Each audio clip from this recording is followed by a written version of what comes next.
What's going on, everybody? You are now rocking with the Chats Cats. I am, of course, Geddis, and I got Thong here with me. What is going on, Thong? How's it going? How's it going? I'm here to Yeah, talk about some of the beefy boys, the old linemen that we're looking at for the draft. yeah. It's interesting because we got to protect our quarterback. So I wanted to dive it a little bit into this. Of course, I got my notes here, so I want to go through this, and of course, I read an article, and I want to get your opinion on this. So Demetrius Harvey, he writes for the Jacksonville Florida Times Union. He dropped an article that was called "Who Will the Jaguars Take in the 2024 NFL Draft?" So now this is a mock draft that he did. Of course, we're concerned about every single pick, but everybody's Mhm. wants to talk about the first pick we have at 17. So that's what we're going to discuss. So he actually, what was interesting about this, and we have a lot of talk, and we just did a last video. We just did a video that dropped a few days ago. So if you haven't watched it, go check it out. We talk about whether the Jaguars should draft a cornerback or a wide receiver. What was interesting about this is that in his article, he actually has the Jaguars at 17 projected to take an offensive lineman. Now I'm gonna try to get this name right. Looks like a Talisi Fuaga. Is that Yeah. one? That's it. Okay, I think I Mhm. hit that. Don't come for me, but if I got it right, let me know in the comments. But yeah, he's a offensive tackle from Oregon State. So according to Kent Lee Pallet, whose Twitter handle is at MathBomb, go check him out. Stated that Fuaga scored an unofficial 9.71 out of a possible 10. I should have put down the test it was. But it's like all the attributes and whatnot that offensive linemen have, which ranked him 39 out of 1,314 offensive tackles from 1987 to 2024. So that's actually a pretty big deal. So Harvey in this article mentioned that Cam Robinson and Walker Little are entering the final year of their deals, and Fuaga might be able to move to guard if the Jaguars decide to move with Anton Harrison as the left tackle of the future. So with that said, with the talks going around about wide receiver and cornerback, would you want the Jaguars to instead shore up the offensive line and wait on a cornerback and a wide receiver to the later rounds and draft an offensive lineman in with that 17th overall pick? Yeah, I think it's definitely a possibility. Just because if you look at the mock drafts, the offensive linemen are gonna go in the first round. The top offensive linemen are gonna go in the first round. Mm-hmm. It's pretty top heavy. You might have 6, 7 offensive tackles just in the first round. So if you pass on a tackle in the first round, the ones in the top couple of tiers that you have graded, they might be gone by the time you pick in the second, right? Because we don't pick in the top of the second. We pick towards the later half of the second round. So Mm-hmm. they might be all gone. The ones that you think that have you know uh, starting ability. So another reason to pick a tackle in the first round is that, like you mentioned, Cam Robinson and his deal. They talked about maybe letting him go this year just to save cap space. I don't think it's necessary now since they signed Josh Allen. But if you cut Cam Robinson, I think you're saving somewhere like $16 million in cap space. How much? If you need it, I think it's 16 mil in cap space. If you Wow. need it, Okay. yeah, he's getting paid a pretty good amount this year. I think it's over $20 million.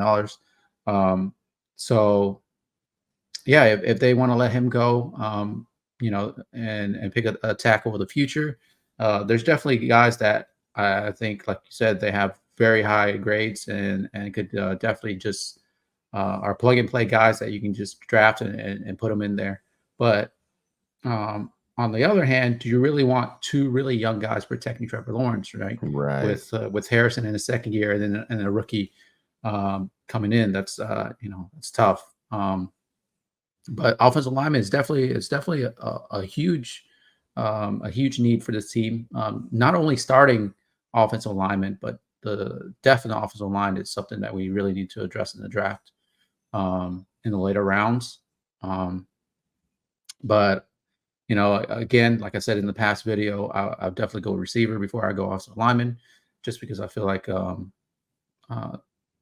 where we're picking, it's I feel like we can get an elite talent at receiver, and not an offensive lineman. So I definitely go receiver before I Do you go think offensive lineman.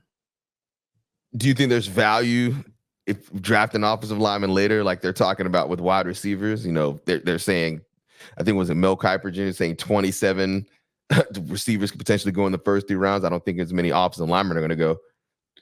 Yeah, the value at receiver is definitely there in the later rounds. And the offensive linemen in the later rounds are not as polished. They're probably, work in progress, but I don't know, man. I just can't pass on. I can't pass on elite talent or receiver right now. It's just you look at how the league is, and if you don't have an elite talent receiver, you better have an elite talent at quarterback like Pat Right, Mahomes, right? right. But there's only one Pat Mahomes, but like you look around the league and it seems like almost every team has an elite receiver these Yep. days, except for the Jags. Yep. You really need that guy that can go up and get the ball when you really need a play to be made. If we go another year without a guy like that, I don't know. It's going to be tough. It's going to be real tough. If Trevor had protection, and let's say they draft they draft offensive lineman, corner, wide receiver in the 3rd round, right? Or maybe even wide receiver in the 2nd round. You don't think that by having Fuaga there, you don't think that would help him a little bit more than having, a Cam Robinson and a Walker Little there? Or is that too much of a risk to take by taking a rookie and starting him and not having a potential number 1 wide receiver that you've taken in the draft before him? Yeah, there's definitely. I mean, I understand the argument. I think if they do go offensive tackle and one of the top, 2 or 3 offensive tackle are there to draft, I wouldn't hate the pick, just because we got like last year's offensive line for the Jaguars graded towards the bottom of the league, of the whole league, and it showed in a lot of the games late in the season, like the San Francisco 49er game. Yep. Got dominated. Both offensive line, defensive line got dominated in that game. The Cincinnati Bengal game, same thing. So I understand the argument from it too. Definitely. Towards the end of the season, it was tough. It was tough to get time for Trevor to throw the ball, time for and space for us to run the ball, and it showed because Trevor got banged up. He hurt his knee and he got hit a lot towards the end of the year, and you could see like his internal clock sped up a little bit. That really affected him. He wasn't letting plays develop and stuff like that. So it definitely helped. If they go offensive line and then one of the top offensive tackles are there, I would not hate the pick. I wouldn't hate the pick, even though I would prefer a receiver. What do you think the fans would think here in Jacksonville? You think they'd be a little bit upset by this would be the 2nd year in a row we went offensive tackle in the 1st round, right? It's not, it's never a sexy pick. Fans want the playmakers. They want the guys that, can impact with the ball in their hand. So it's definitely not going to be a popular pick, but I understand. If they win that route. If we go, so he's actually projected to go. I've seen projections. They've seen him as high as like 10, 11, like going to the Chargers and whatnot. So I don't know. I don't know if he'll actually be available for us at 17.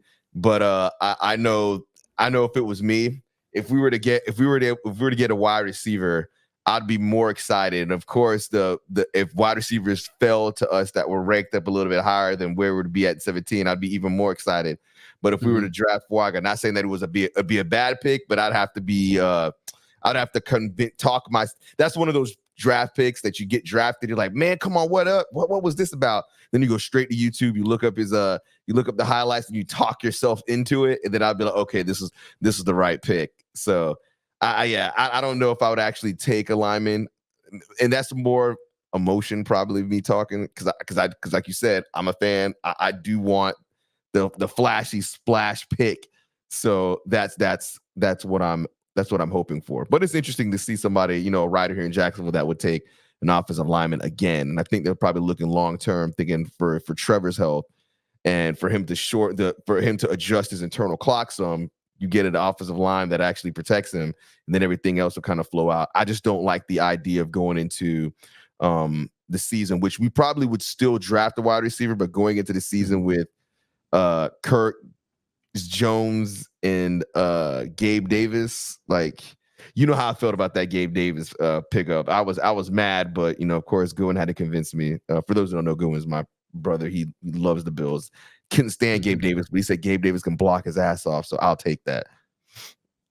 Yeah, if you can definitely get an outside guy that can, you know, that can stay outside and let Kirk kick into the slot and just play slot full time, I feel like it's would be a really dangerous offense, because Christian Kirk is a very capable receiver. He's you know, put up great numbers for us. You know, a lot of people hated on the signing just because we paid him so much.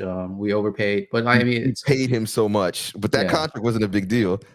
Right, and it's Jacksonville, right? What do you kind of always say? The cap don't mean nothing. The cap doesn't exist. But if Christian Kirk can play inside full time and you know, and use his quickness and have another guy that's big and strong and fast and go get the ball on the outside, I think it would help Trevor more than having an offensive tackle. So it's settled. Thong, the GM, is picked. Thong is the capologist, and he's also the GM. He's going wide receivers. So that's it. It's done. It's a done deal. That's what we're going with. I like the idea of going with the wide receiver because I think that'll propel us and it'll give Trevor every opportunity to win. If Trevor, and we'll end the show with this. Trevor gets his receiver that he needs. Either it's T. Higgins, it's Brian Ayuk, or we draft one of these top guys, and they've proven to be a number one. Does Trevor ball out this year and get his max and get the large? Does he get what's the word I'm looking at? Does he get a Justin Herbert contract, or does he get a Daniel Jones contract?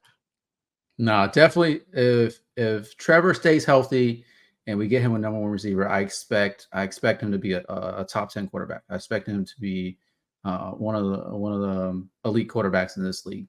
He has the ability. He's shown it the year before last year. He just needs the receiver. He needs those weapons around him. So he's getting $50 million a year. Hey, whatever the market is the market, right? That's not gonna break. That's gonna break us. I'm gonna be scared. But like you said, the cap doesn't exist. The cap doesn't exist. Exactly. Well, awesome. Well, everybody that's here, we appreciate you watching and making it to the end of the video. If you like what you see, go ahead to the like button, hit the subscribe button too. Because, of course, we're dropping videos all the time leading up to the NFL draft. We're going to watch that. We're going to enjoy that. And we're going to see who the Jaguars ended up picking. So go ahead and put in the comments below if you think the Jaguars should go with the offensive lineman, wide receiver, cornerback, or if there's some obscure person that you think the Jaguars can get picked, let us know so we can discuss that. Appreciate y'all. Peace out.